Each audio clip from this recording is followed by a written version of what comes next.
Imagine that you're psychotic and you have all these strange beliefs that are distant from reality.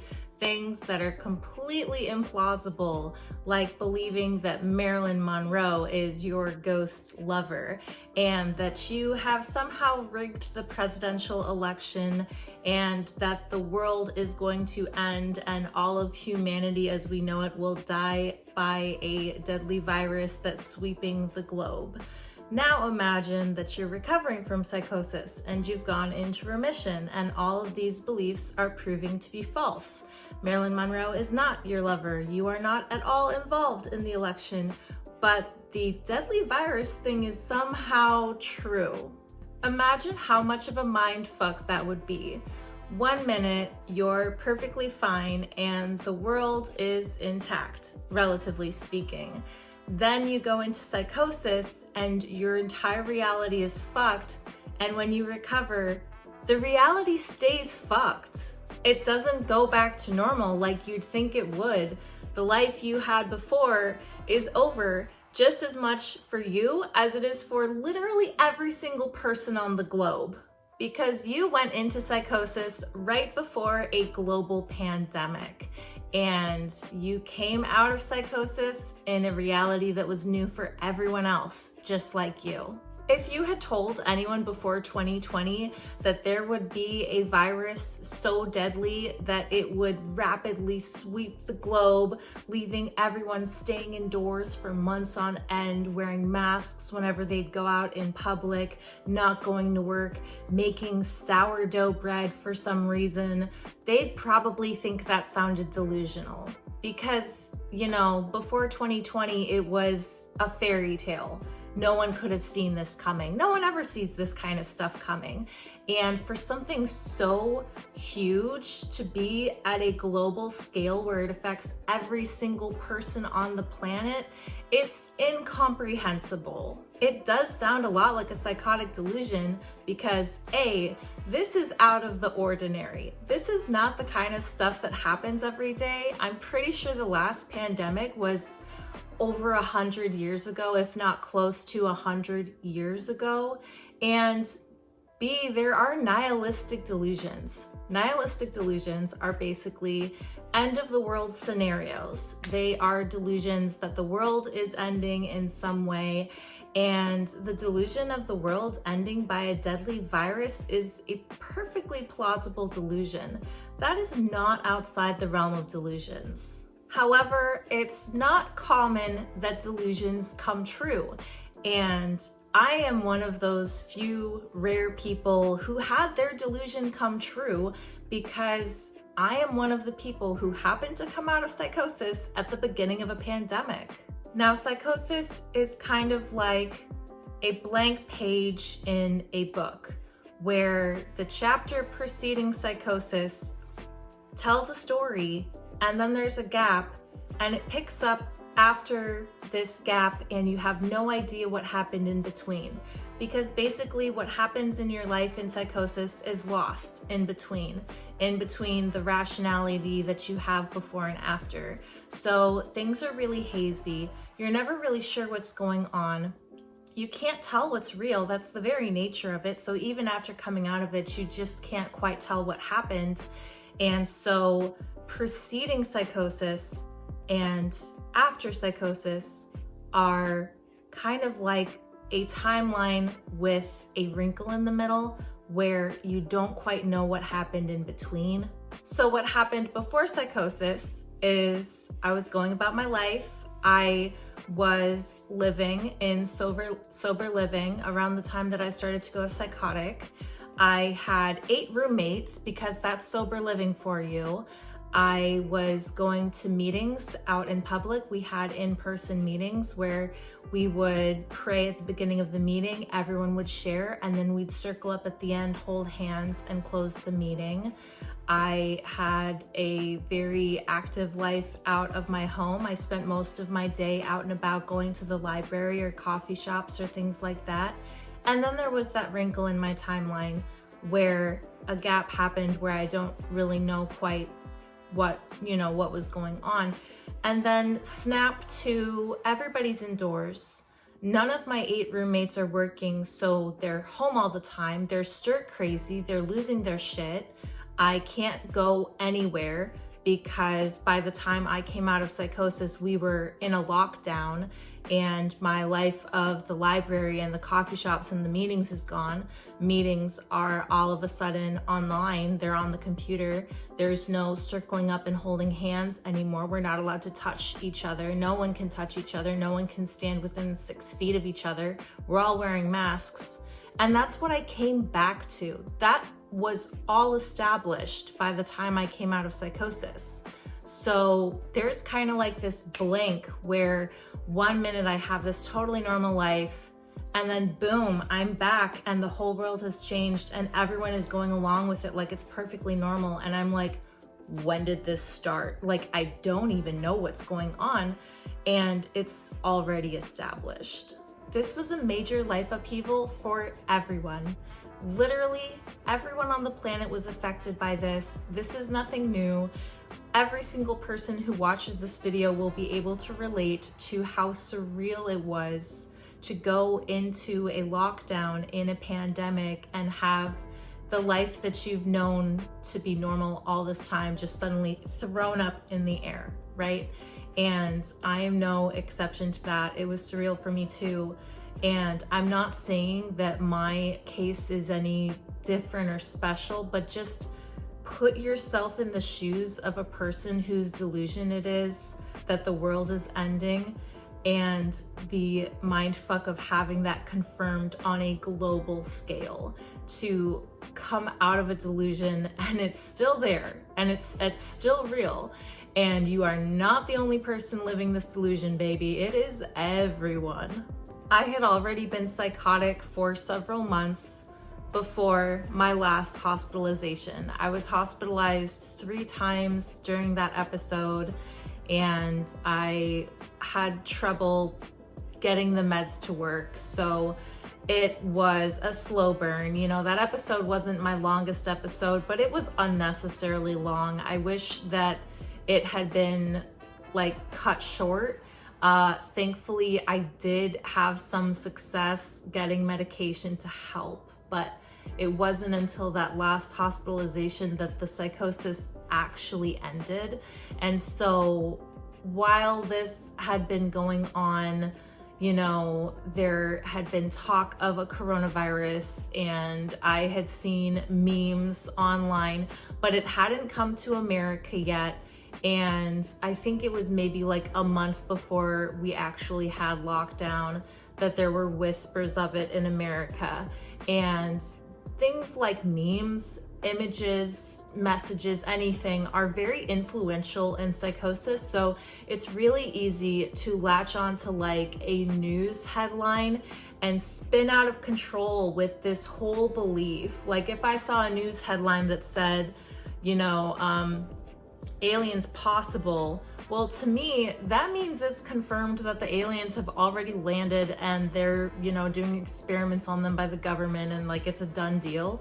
So things like coronavirus memes, they're real to me to such an exaggerated degree that coronavirus came to America for me long before it did for everyone else. Now, the timeline of the hospitalization I had and the impact of COVID in Washington state are just so perfectly lined up. It's just so incredible that the events went down in the manner that they did from being inside a hospital, okay? Now, I was hospitalized on March 9th of 2020, and this was like a month after the first case of coronavirus in America, something like that. It had just hit Washington state, and they were just starting to put down protocols across the nation. And so March 9th, when I went into the hospital, it was a free world. You could do anything. There were no restrictions. On March 10th, they put down the first restrictions. I don't remember clearly what exactly they were, but I was in that hospital for I think 10 days, maybe 11 days. And in those 11 days, as I was coming into clarity, I was learning pieces of what was happening outside of the hospital, and it was terrifying stuff. And it was confusing because now that I was regaining clarity, other things were starting to go away, like the hallucinations were going away, other delusions were going away, and this one was not going away. Like this was persistent, and there was confirmation all around me when I'd hear nurses joke about social distancing, and I'd say, "What's that?" And they'd look at me like, "How could you not know?" And it's like, dude, I've been locked up here since before that was a thing. Tell me, what is social distancing? And the world was changing so fast for everyone outside, while I in here had not been around to see it change. You know, they were coming up with new terms all the time. Every day it was a new thing. And I'm in this hospital with no idea what's going on outside, except for these little whispers from nurses about things like social distancing that are completely foreign to me, but apparently the rest of the world is like already on board with.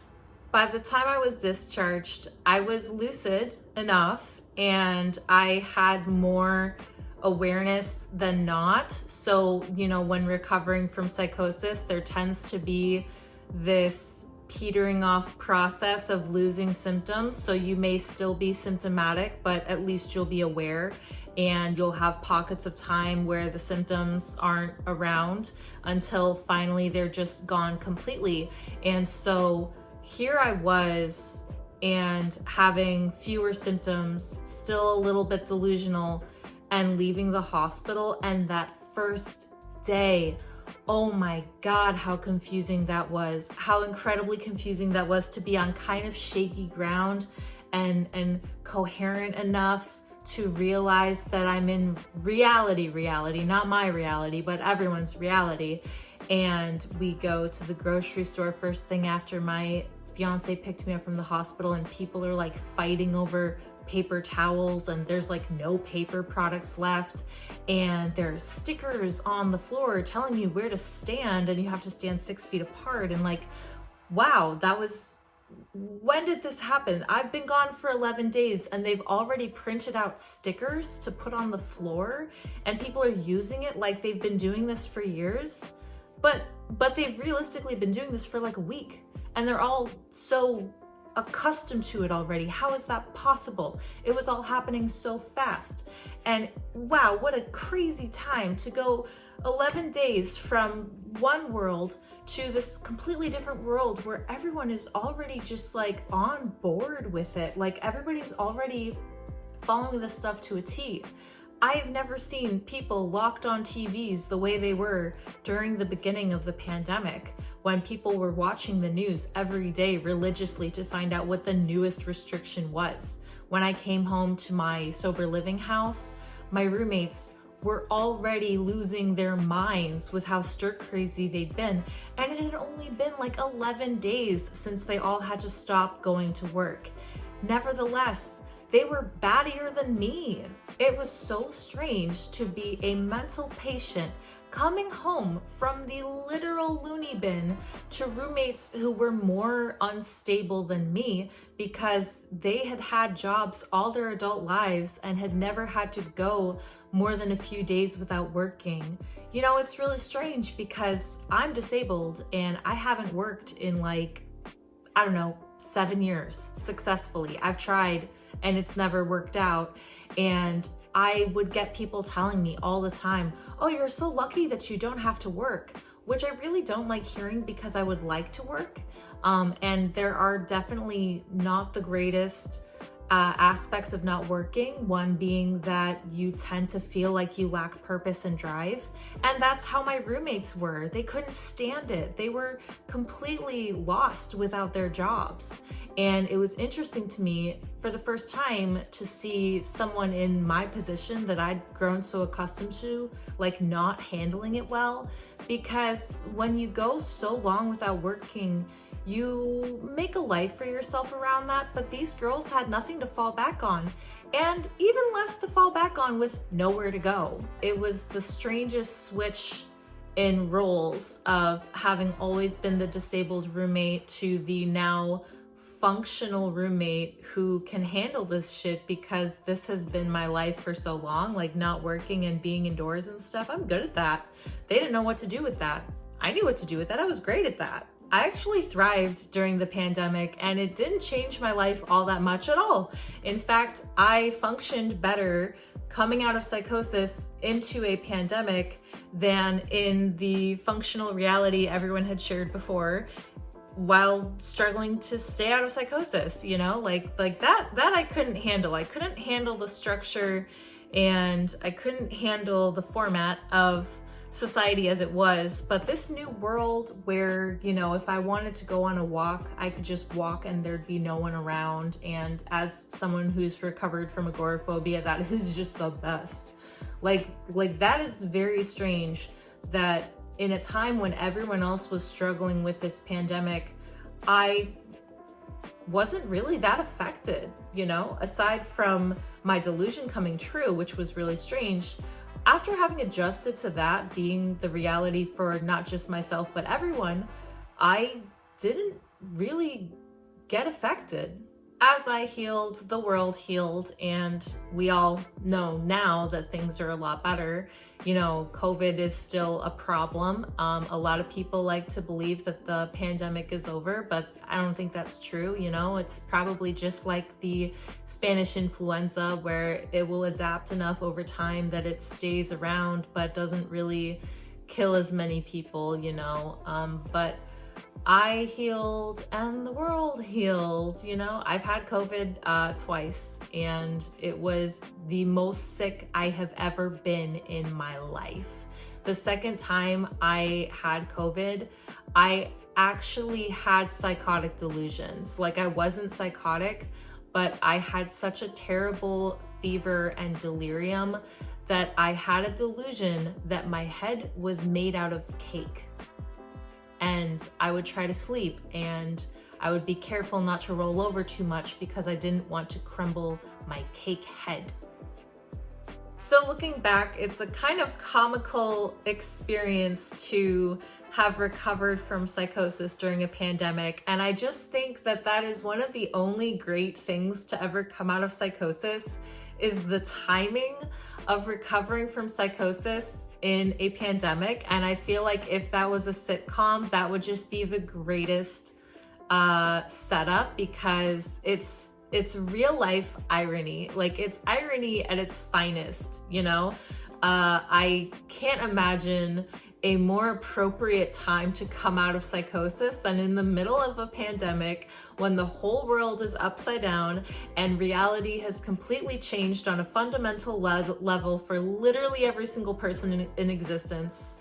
I just think that that is hilarious now, looking back upon it. And I think that's part of why the pandemic didn't affect me that much, because psychosis is kind of a bigger life upheaval than a pandemic, let's be honest. And so I had this really big life upheaval and then this like not as big deal of a life upheaval, which if you've never had psychosis, let that be an indicator to you just how severe psychosis affects a person's mind, that it is a bigger life upheaval than a global pandemic. So that was my last episode and hopefully it stays my last, and I work very hard to keep it that way. As you can tell, that was 3 years ago now, because while I'm recording this, it is January 2024. Whoa, okay, so that was about 4 years ago now. Wow, I can't wait to tell people that it's been 4 years since I've been out of psychosis.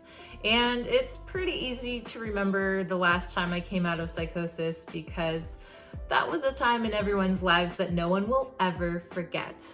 Anyway, thank you so much for sticking around and watching through my video. I really appreciate it. I put out videos every Monday and Thursday, so if you'd like to see more of my content, please stick around. There will be more coming soon.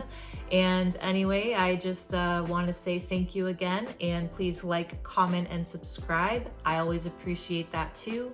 I'll see you in the next one. Bye.